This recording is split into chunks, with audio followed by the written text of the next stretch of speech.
Bismillahirrahmanirrahim. Assalamualaikum warahmatullahi wabarakatuh. Alhamdulillahirabbil alamin. Wassalatu wassalamu ala asyrofil anbiya'i wal mursalin wa ala alihi wa sahbihi ajmain. Amma ba'du. Perkenalkan, saya Putri Wulandari dari kelas 2E. Di video kali ini, saya akan menyampaikan kesimpulan yang saya dapat setelah menonton video yang berjudul Sciences of the Quran dari channel YouTube Mizan Institute yang disampaikan oleh Syekh Muad Ali. Dalam bahasa Indonesia, Sciences of the Quran berarti ilmu Al-Quran, atau dalam bahasa Arab disebut Ulumul Quran. Ulumul Quran ini merupakan ilmu yang mempelajari segala sesuatu yang berkaitan dengan Al-Quran, mulai dari pembahasan segi turunnya Al-Quran, urutan-urutan ayat, pengumpulan ayat, penulisan ayat, tafsir ayat, dan lain-lain. Kita langsung mulai saja dari pengertian Al-Quran. Apa itu Al-Quran? Dari segi bahasa, Al-Quran berasal dari bahasa Arab, yakni bentuk jamak dari kata benda atau masdor dari kata kerja, qoro'a, yaqra'u Qur'anan, yang artinya adalah bacaan atau sesuatu yang dibaca berulang-ulang. Al-Quran merupakan kalamullah yang diberikan kepada Nabi Muhammad SAW sebagai salah satu mukjizatnya. Allah Subhanahu wa Ta'ala berfirman dalam Quran Surat Al-Isra ayat 106. Bismillahirrahmanirrahim. Wa Qur'anan faraqnahu litaqra'ahu 'alan nasi 'ala muksin wa nazalnahu tanzila. Dan Al-Quran kami turunkan berangsur-angsur agar engkau Muhammad SAW membacakannya kepada manusia perlahan-lahan, dan kami menurunkannya secara bertahap. Dalam ayat tersebut dijelaskan bahwa Al-Quran tidak diturunkan secara sekaligus, tapi secara berangsur-angsur selama 23 tahun.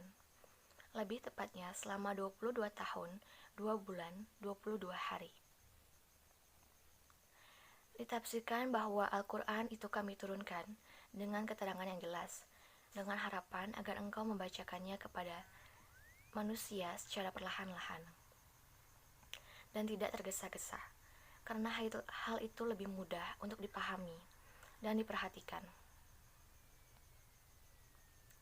Dan kami pula yang menurunkannya secara berangsur-angsur dan bertahap sesuai dengan peristiwa dan kondisi tertentu.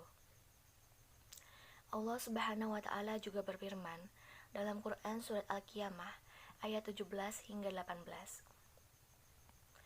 Bismillahirrahmanirrahim. Inna alaina jam'ahu wa Qur'anah. Sesungguhnya kami akan mengumpulkannya di dadamu dan membacakannya. Fa'iza qara'nahu fattabi Qur'anah. Apabila kami telah selesai membacakannya, maka ikutilah bacaan itu. Tafsir dari kedua ayat tersebut adalah Allah Subhanahu wa Ta'ala menjelaskan bahwa larangan mengikuti bacaan Jibril ketika ia sedang membacakannya adalah karena sesungguhnya atas tanggungan Allah lah mengumpulkan wahyu itu di dalam dada Muhammad dan membuatnya pandai membacanya. Allah lah yang bertanggung jawab bagaimana supaya Al-Quran itu tersimpan dengan baik dalam dada atau ingatan Muhammad dan memantapkannya dalam kalbunya. Allah pula yang memberikan bimbingan kepadanya bagaimana cara membaca ayat itu dengan sempurna dan teratur, sehingga Muhammad hafal dan tidak lupa selama-lamanya.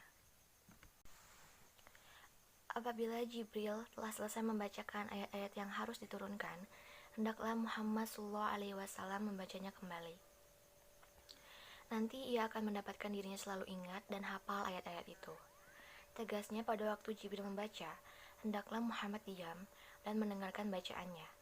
Dari sudut lain, ayat ini juga berarti bahwa bila telah selesai dibacakan kepada Muhammad ayat-ayat Allah, hendaklah ia segera mengamalkan hukum-hukum dan syariat-syariatnya. Semenjak perintah ini turun, Rasulullah Shallallahu Alaihi Wasallam senantiasa mengikuti dan mendengarkan dengan penuh perhatian wahyu yang dibacakan Jibril. Setelah Jibril pergi, barulah beliau membacanya dan bacaannya itu tetap tinggal dalam ingatan beliau. Diterangkan dalam hadis riwayat Al-Bukhari bahwa Ibnu Abbas berkata, setelah perintah itu turun, Rasulullah selalu mendengarkan dan memperhatikan ketika Jibril datang. Setelah Jibril pergi, beliau membacanya sebagaimana diajarkan Jibril. Riwayat Al-Bukhari dan dari Ibnu Abbas. Imam Syafi'i berpendapat bahwa kata Al-Quran adalah izim alam, kata benda yang tepat seperti nama Injil dan Taurat. Syafi'i memandang bahwa Alkitab merupakan sumber dari segala sumber syariat, tempat memancarnya sumber lain, tempat dipetiknya pokok dan cabang dari ajaran syariat Islam.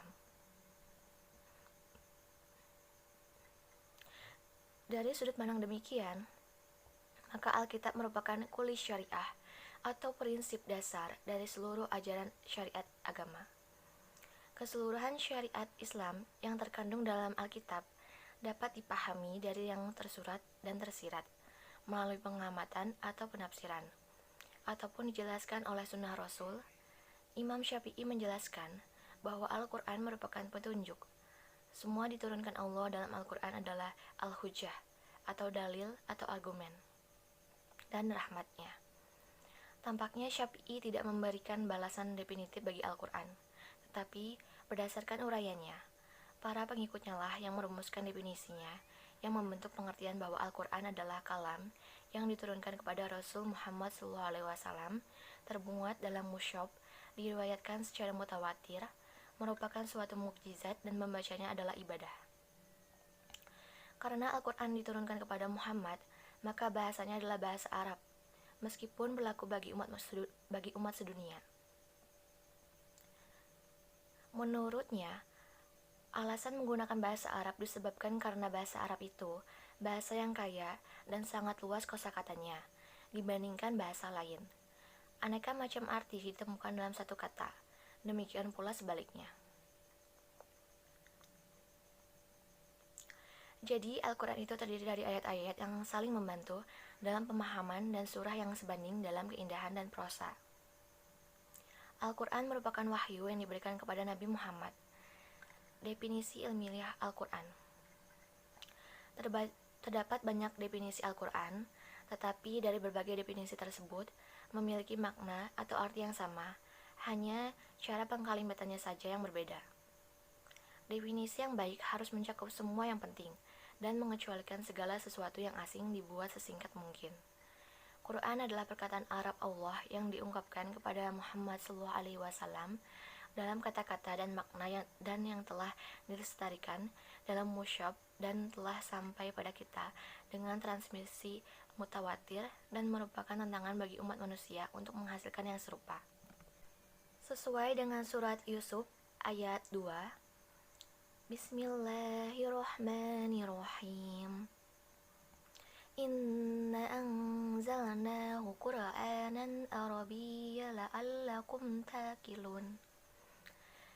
Sesungguhnya kami menurunkannya berupa Al-Quran dengan berbahasa Arab agar kamu memahaminya. Selanjutnya, Allah menegaskan keberadaan Al-Quran.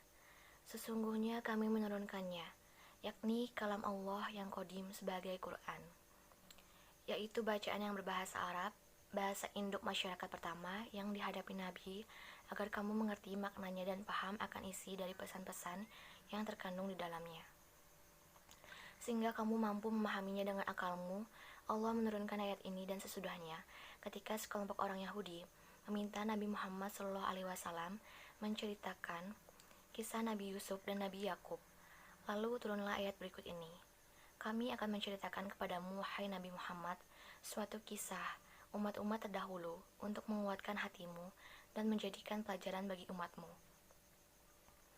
Kisah ini adalah kisah yang paling baik karena surat dengan pesan nasihat dan pelajaran yang diuraikan dengan susunan bahasa yang indah dan menarik. Kisah itu kami turunkan dengan mewahyukan Al-Quran ini kepadamu, dan sesungguhnya engkau sebelum kami mewahyukannya itu termasuk orang yang tidak mengetahui tentang kisah-kisah umat terdahulu, kisah-kisah para nabi, dan orang-orang soleh yang dipaparkan dalam Al-Quran, adalah menjadi pelajaran bagi umat manusia, karena surat dengan pesan-pesan moral serta nasihat. Dan seperti itu ketika diterjemahkan ke dalam bahasa lain, apapun itu tidak dapat dianggap sebagai Quran. Inilah sebabnya para cendekiawan sepakat untuk tidak menerima terjemahan Al-Quran secara verbal. Kita tidak diperkenankan menafsirkan Al-Quran sembarangan atau semena-mena tanpa melihat dari sumber yang baik dan benar. Sebelum menerjemahkan Al-Quran, perlu melihat referensi tafsir ulama salaf tentang ayat yang hendak diterjemahkan, karena sifat terjemah maknawiyah adalah hampir sama dengan tafsir global. Maka mengetahui tafsir ayat yang hendak diterjemahkan dapat mencegah kesalahan yang menerjemahkan dalam menerjemahkan Al-Quran. Ibnu Zarkazi berpendapat, ketahuilah bahwa Quran telah diungkapkan kembali dalam bahasa orang Arab. Karena itu, tidak diperbolehkan untuk melafalkannya dalam bahasa lain manapun. Dalam pendapat Imam Zarkazi tersebut, sangat jelas bahwa Al-Quran harus dilafalkan berdasarkan bahasa Arab aslinya. Tetapi jika niat kita untuk memahami makna dari setiap ayat yang kita baca, maka bahasa Arab Al-Quran boleh diterjemahkan ke bahasa lain, seperti bahasa Indonesia ataupun bahasa Inggris. Al-Quran dan ilmiah. Meski Al-Quran diturunkan 14 abad yang lalu, namun ayat-ayatnya banyak yang menjelaskan tentang masa depan dan bersifat ilmiah. Bahkan dengan kemajuan ilmu dan teknologi saat ini, banyak ayat-ayat Al-Quran yang terbukti kebenarannya. Para ilmuwan telah berhasil membuktikan kebenaran itu melalui sejumlah eksperimen penelitian ilmiah. Yang pertama, tentang kelahiran manusia. Penciptaan manusia dan aspek-aspeknya yang luar biasa itu ditegaskan dalam banyak ayat. Beberapa informasi di dalam ayat-ayat ini sedemikian rinci sehingga mustahil bagi orang yang hidup di abad ke-7 untuk mengetahuinya. Tapi pada kenyataannya hal ini dijelaskan dalam Al-Quran surat Al-Waqiah ayat 57 hingga 59 yang artinya, kami telah menciptakan kamu, maka mengapa kamu tidak membenarkan? Adakah kamu perhatikan nutfah atau benih manusia yang kamu pancarkan? Kamukah yang menciptakannya, ataukah kami yang menciptakannya? Yang kedua, fungsi gunung. Gunung ada atau muncul karena tumbukan lempengan-lempengan raksasa yang membentuk kerak bumi. Lempengan yang lebih kuat menyelip ke bawah, sedangkan lempengan yang lemah melipat ke atas membentuk dataran tinggi dan gunung. Banyak sekali fungsi gunung, antara lain penahan guncangan, penyalur pembuangan tenaga panas bumi, penyubur tanah, dan lain-lain. Al-Quran menjelaskan fungsi gunung dalam beberapa ayat dalam Al-Quran. Antara lain, dan telah kami jadikan di bumi ini gunung-gunung yang kokoh, supaya bumi itu tidak goncang bersama mereka.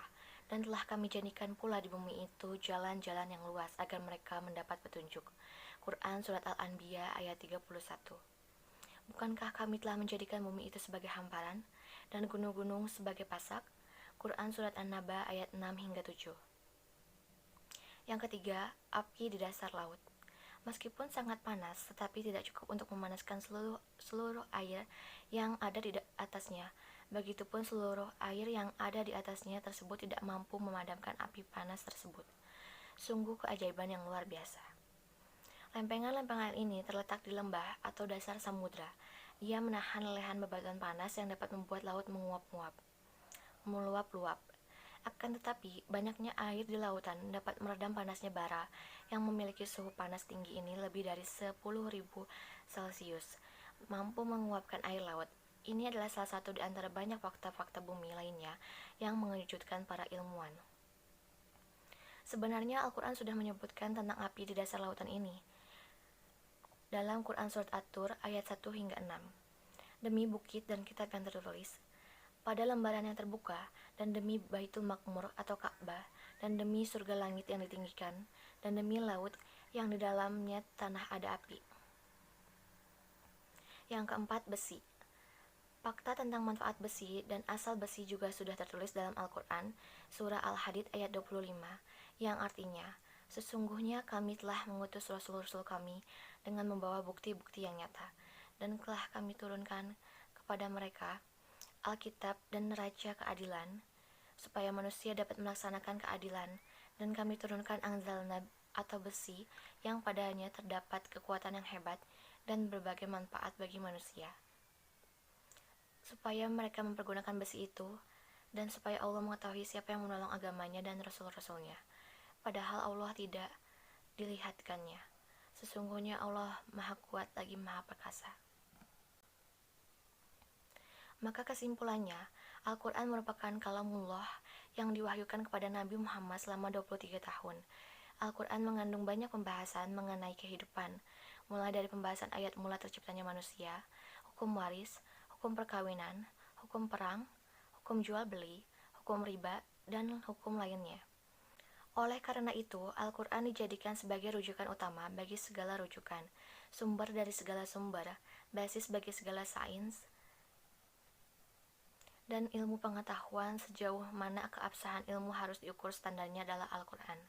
Sains dan ilmu pengetahuan adalah merupakan salah satu isi pokok dari kandungan kitab suci Al-Quran. Allah telah meletakkan garis-garis besar sains dan ilmu pengetahuan dalam Al-Quran. Manusia hanya tinggal menggali, mengembangkan konsep dan teori yang sudah ada. Saya rasa cukup untuk video kali ini. Mohon maaf bila banyak kesalahan dan pengucapan yang kurang tepat. Terima kasih telah menonton. Semoga Allah Subhanahu wa taala selalu melindungi kita semua. Wassalamualaikum warahmatullahi wabarakatuh.